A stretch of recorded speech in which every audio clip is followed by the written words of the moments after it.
RTS Info, Didier Duployer.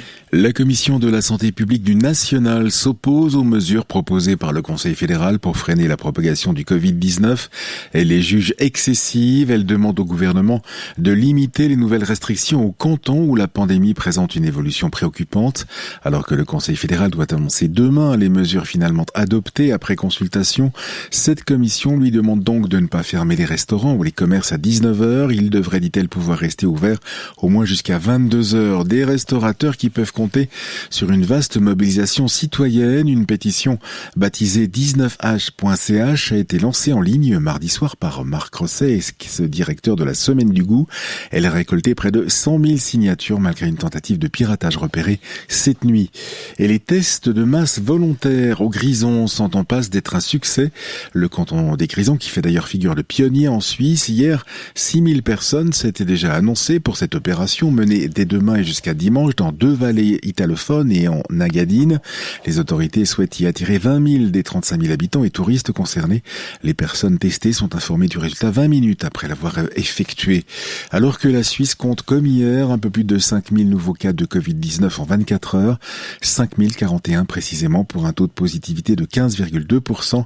87 décès supplémentaires dus à ce coronavirus sont également à déplorer. Et puis la Banque nationale suisse va bénéficier d'une garantie de 800 millions de francs dans le cadre d'un prêt au Fonds monétaire international. Le Conseil des États a soutenu ce projet ce matin. Face à la crise du coronavirus, le FMI avait lancé un appel pour aider les pays pauvres à lutter contre les conséquences de cette pandémie. La Suisse y a donc répondu, mais ce prêt demandait donc une garantie fédérale que le Parlement devait accepter. Et puis, à l'étranger, en Allemagne, la hausse du nombre d'infections au Covid-19 est qualifiée de préoccupante par les autorités sanitaires. Elle empire depuis la semaine dernière avec plus de 23 000 nouveaux cas enregistrés en 24 heures. La République tchèque, elle, prolonge l'état d'urgence jusqu'au 23 décembre. Les restrictions avaient été allégées le 3 décembre avec la réouverture des restaurants, des boutiques et des musées. Des restaurants désormais obligés depuis hier de fermer à 20 heures. Enfin, le nombre de personnes décédées du Covid-19 en Espagne entre mars et mai dernier a dépassé les 45 000 selon l'Institut national de la statistique, 18 000 de plus que le bilan officiel fourni par les autorités. L'Union européenne publie aujourd'hui ses mesures d'urgence en cas de no deal si aucun accord sur les relations commerciales entre Londres et Bruxelles ne devait être trouvé d'ici la fin de l'année. Des mesures d'urgence donc en matière de pêche, de sécurité aérienne.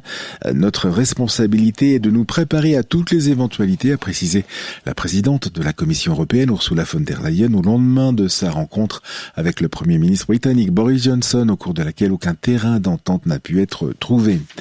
La météo du stratus cet après-midi jusque vers 1300 à 1500 mètres. Il ne se dissipera que partiellement. Au-dessus et ailleurs du soleil et des températures de 2 à 4 degrés en pleine. Demain, nouvelle dégradation avec l'arrivée des précipitations vers la mi-journée à partir de l'ouest. Elles n'arriveront que le soir en Valais avec une limite de la neige qui va remonter vers 1000 à 1200 mètres mais qui restera jusqu'en plaine en Valais.